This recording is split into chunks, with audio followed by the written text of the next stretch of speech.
Bonsoir Damien.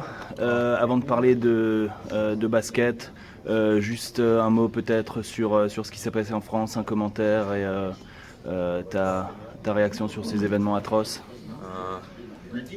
Réaction, comme tout le monde, je pense. Il n'y a pas de mots pour expliquer ce qui s'est passé. C'est dur pour tout le monde, c'est dur pour toute la nation de la France. Donc là, voilà, je suis avec l'équipe, mais franchement, tout mon cœur, je suis à fond dans la France en ce moment. Donc, c'est un peu dur de monter sur le terrain en ce moment, c'est un peu dur de jouer. Mais bon, voilà, il faut le faire. Là, je monte sur le terrain pour les personnes qui sont décédées, puis j'essaie de jouer pour eux, en leur honneur. Est-ce que c'est quelque chose dont vous avez parlé au sein du groupe, avec le coach On a passé, ça s'est passé vendredi soir. Ça s'est passé vendredi soir, oui. Et, donc on a passé la journée de samedi, en plus qu'on avait match samedi. On a passé le shooter samedi en train de parler de... Enfin, essayer de me réconforter les gars un peu parce que ça va à quel point c'était dur pour moi, enfin pour toute la France d'ailleurs. Mais, ouais, c'était dur, mais ça va, on a bien parlé, puis ils ont essayé de remonter le moral, et puis bon, ça va. Parce qu'on a gagné, ça fait du bien un peu, donc ça fait passer un peu la douleur, on va dire. C'est sûr, voilà, Juste essayer pour de... 2 heures, 2h30 le temps du match, et après, donc on rentre à la maison, on retombe un peu dans... Voilà, dans...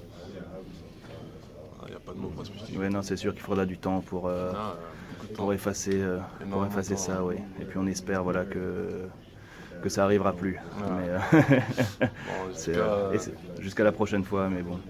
j'espère qu'il n'y en aura pas. J'espère donc, on j'espère qu'il n'y espère en aura exactement pas. qu'il n'y en aura pas. C'est dur, mais bon, faut qu'on avance tous ensemble. Faut qu'on avance. En plus, ce que j'ai beaucoup aimé, c'est vraiment, on a vu la nation maintenant. On a vu tout le monde qui s'est vraiment réuni. Et ben voilà, et puis je crois que c'est la première fois, enfin depuis Charlie on va dire, depuis Ouais. que j'ai vraiment vu que tout le monde était vraiment soudé. Nation solidaire. Voilà. Est-ce que tu as pu discuter avec d'autres joueurs français? Je parlais avec Kevin. Kevin, c'est le joueur français NBA avec qui je suis plus proche. En fait de Daguan, donc on se parle tout le temps. Et ouais, on a parlé avec Kevin et puis tous les deux, voilà, on joue pour eux quoi. Je pense que tous les autres Français, je les ai pas encore vus, mais on va mettre Ivan, Nico, tous ces joueurs-là. Donc ouais, je pense qu'on va se voir et puis on va parler, je pense. Et donc, revenons maintenant au basket. Deuxième saison pour toi. Première ou deuxième saison d'ailleurs, Damien? Première. Ouais, je compte comme la première sur le terrain le plus Voilà. important.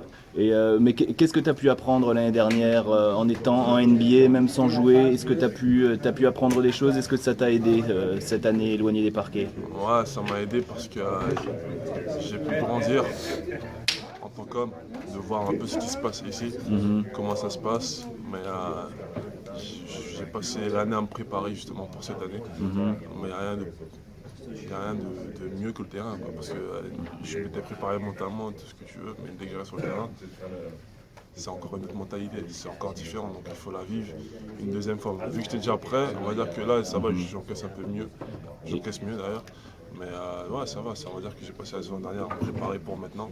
Et bon là, voilà, j'attends juste que le moment arrive pour que j'explose.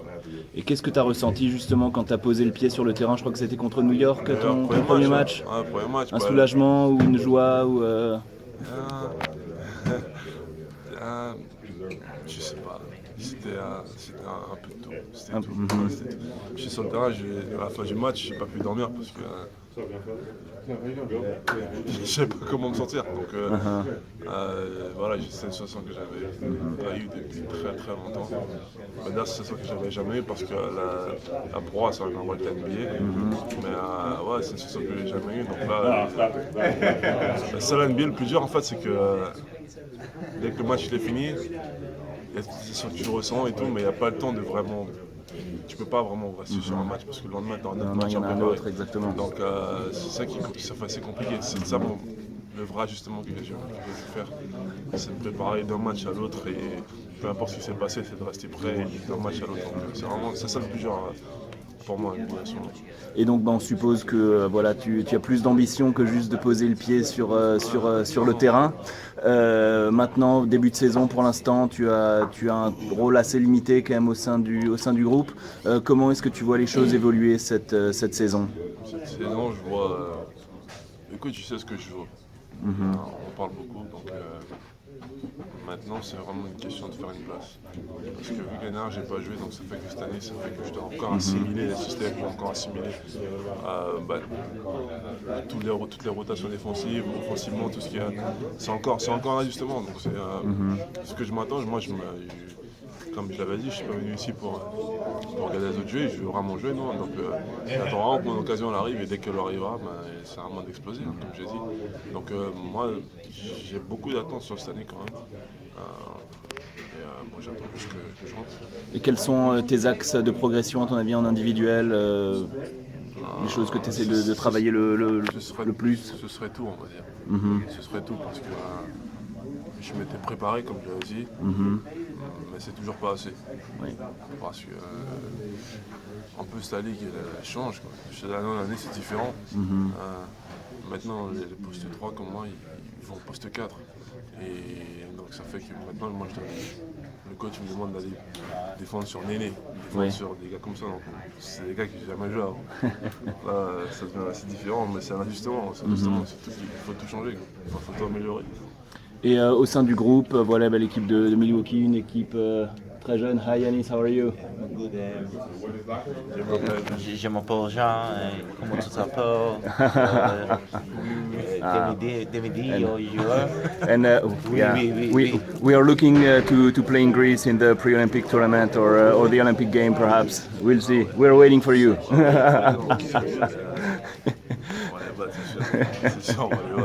Mais où est-ce qu'on en était? Donc oui, voilà l'équipe, une équipe jeune. Quels sont, à ton avis, les objectifs, les ambitions pour le groupe cette saison? C'est les playoffs. Pas d'autres problèmes. L'année dernière, on est parti en playoffs. On avait un groupe de vétérans et de jeunes, tous talentueux. Donc là, cette année, c'est la même chose. On va encore en playoffs, on s'est rajeuni. On a rajouté plus de talent dans l'équipe. Donc là, le coach, le dirigeant, tout, c'est les playoffs. Et là, on a mal commencé en plus. On a 5-5 pour l'instant. En plus, on aurait pu facilement être à 8-2, je pense, facilement, mais on n'a pas joué des matchs bêtes. Donc là, il faut rattraper le temps perdu. Il faut faire des matchs perdus plutôt. Et donc au sein du groupe, voilà beaucoup de joueurs, la recrue, l'arrivée de Greg Monroe. Un mot sur Greg, est-ce qu'il vous apporte pour l'instant? Il nous apporte de la force à l'intérieur. Je ne sais pas si vous avez vu, lui, poste bas, il fait tout. Il a la balle, il poste bas, sur 10 possessions, il marquera 8 fois. Et en plus, ce qu'il fait, c'est que c'est un très bon passeur. Pour un pivot, c'est un excellent passeur. Donc, il voit les passes, il voit les choses. Donc, il est altruiste en plus, donc il passe la balle. Il nous apporte beaucoup. Après, maintenant, c'est à nous de s'ajuster à lui. Ça fait que 10 matchs à la pré-saison. Donc, il faut qu'on s'ajuste à lui. Et lui, c'est nouveau pour nous. L'année dernière, on n'avait pas de joueurs au poste bas qui ont donné la balle et on tournait autour. Donc là, cette année, c'est vraiment l'ajustement. Mais ça va, on avance bien, je pense. Et Yanis, sa progression, son profil?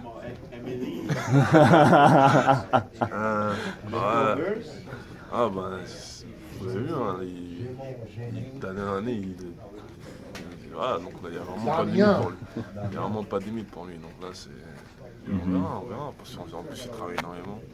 Et, le coach, il est énormément confiance en lui. Toutes les balles passent par lui quasiment maintenant. Donc c'est vraiment. Ça va être. C'est quelque chose. Hein. Déjà, c'est déjà un joueur dans la ligue. Et il n'a même pas encore atteint son potentiel. Son potentiel, oui. Là, dans quelques années, c'est vraiment dur à. Parce qu'il en fait, lui, ce qui est dur, c'est qu'il est super grand. Il fait la taille d'un 5, long comme un 5. Mais son plus gros, pour moi, son plus gros, on va dire, son meilleur atout, c'est qu'il court tout le temps, énormément, tout le temps il court. Et ça fait que c'est dur, parce qu'il est jamais fatigué, il faut le rattraper les gars, tu sais, il est long, donc si tu laisses l'espace, il va finir, il va finir, donc faut que tu cours, faut que tu restes tout le temps après lui devant lui. Si tu dors, tu le laisses. Et donc un mot sur la ville de Milwaukee, un petit marché, l'un des plus petits de la ligue. Voilà, c'est là où j'ai débuté. J'ai passé un an à Milwaukee, ma première année aux États-Unis. J'étais à l'université à Marquette. Tu connais alors. Donc je connais la ville, voilà. Mais un mot sur la ville de Milwaukee, une petite ville où il fait bon vivre. Moi je trouve que c'est bien. Ouais. Moi j'aime bien, j'adore parce que le seul problème que je dirais, c'est après les matchs, il est 10h Ouais. et que tous les restaurants ils sont fermés. Ouais, C'est ça. mais ça c'est pareil un peu partout, hein. Ah, Ça c'est c'est- pareil un peu partout Mais c'est dans la su- plupart des, c'est super dans la chiant, plupart des quoi. villes. Ça, c'est super chiant parce qu'on peut pas. C'est le seul problème. Enfin, après, pour moi, la ville est géniale parce que j'aime pas les grandes villes. Ouais, J'aime pas le trafic, les embouteillages, les bouchons, ça me. Ouais. Là, donc je préfère les petites villes comme Milwaukee, c'est bien parce que déjà les gens ils sont super sympas là-bas. Donc ça fait que c'est plus facile à vivre. voilà. Sur Wisconsin Avenue, sur Water Street. Ah, bah, tu connais encore mieux que moi. c'est super agréable à vivre parce que les gens ils sont sympas. En plus l'organisation, on est là, on joue tout le temps, donc ça. Ma famille aussi, j'adore Milwaukee, donc ça. Impeccable. Et donc, ouais, bah, juste la salle, voilà, on attend la nouvelle salle. Enfin, exactement.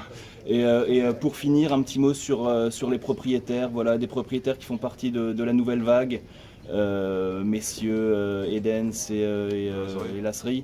Est-ce que c'est des gens que tu côtoies un petit peu? Quelle est leur implication dans la franchise? Est-ce qu'ils sont très impliqués comme bah, la nouvelle vague? Ou est-ce qu'ils laissent, voilà, ils sont un peu en retrait comme les... Ils sont super impliqués, ils sont là quasiment à tous les matchs. En plus, Lasserie parle français. Ok. Donc ça fait que quand on se voit, on se parle français tout le temps. Et, ouais, ils sont super impliqués. Et Lasserie, il a même son fils qui travaille dans l'organisation, donc il en voit tous les Ok. jours. Ouais, c'est une organisation super impliquée, ils sont super sympas en plus. Ils sont accessibles. Ils m'ont direct contacté dès qu'il y a eu des Ok, à Paris. Conta. Ouais, donc c'est des gens qui sont super accessibles, ils sont super proches du groupe. Ouais, ils sont des super mecs, ils veulent juste qu'on gagne, quoi. Parce qu'ils Oui. payent, Bah, c'est voilà, sûr, oui, partout. comme tout le monde. Mais, Ouais. Comme tout le monde. bah, ce sont des mecs super, zéro problème. Et voilà, est-ce que justement là, ils ont comment dire est-ce qu'ils amènent des choses un petit peu en termes d'analytics, en termes de choses comme ça au niveau du coaching, est-ce qu'ils sont intéressés par tout ça? Ça, ce sont des choses qui se passent un peu en coulisses. Ok. On les voit énormément parler avec le coach, mais on ne sait pas de quoi ils parlent, mais ils sont tout le temps ensemble. Ouais. Donc je pense qu'il y a une interaction entre eux qui existe. Je sais pas, je peux pas, de ce côté-là, je peux pas vraiment m'avancer parce que je sais pas ce qui se passe, c'est vraiment en coulisses. Mais ouais, ce sont des mecs qui sont super impliqués dans l'équipe, ils sont là à tous les matchs. Ils ont ramené un staff médical, ils ont ramené que les nouveaux joueurs dans le staff médical, que les nouvelles personnes au staff médical. Personnes. Donc ça fait que ils sont super impliqués et ils veulent gagner. Ils veulent gagner. Donc là, ça nous a donné ce qu'ils veulent. Ouais, ça doit faire un changement de style par rapport au sénateur Herb Kohl qui a été le propriétaire pendant une trentaine d'années. Est-ce qu'il vient encore au match un petit peu? Est-ce que c'est quelqu'un que tu as pu rencontrer? Ouais, je l'ai vu 2 fois, je crois. 2 fois. Je l'ai vu 2 fois pendant les playoffs. Ouais. Et rencontrer, non, pas trop. Parce que, Ouais. après les matchs, on n'est pas trop. C'est sûr, oui. Donc non, mais. Je crois qu'il a gardé quelque part Je sais pas du tout ce qu'il fait. dans l'équipe, il me semble. Je sais pas du tout ce qui se passe. Ouais. Mais je sais juste qu'il est, il est des environs, il est pas très loin. Et là, puis c'est même lui, il est en super montant avec l'équipe, même s'il est parti, il est super montant. Donc ça, on a une bonne relation entre propriétaires et joueurs. Moi, j'aime bien. Parce que surtout, en plus comme Lasserie parle français, c'est encore plus facile pour moi. Ouais, c'est sûr, ouais. Donc on parle français dès qu'on se voit, et puis on va manger dès qu'on se voit. Quoi. Donc, c'est cool.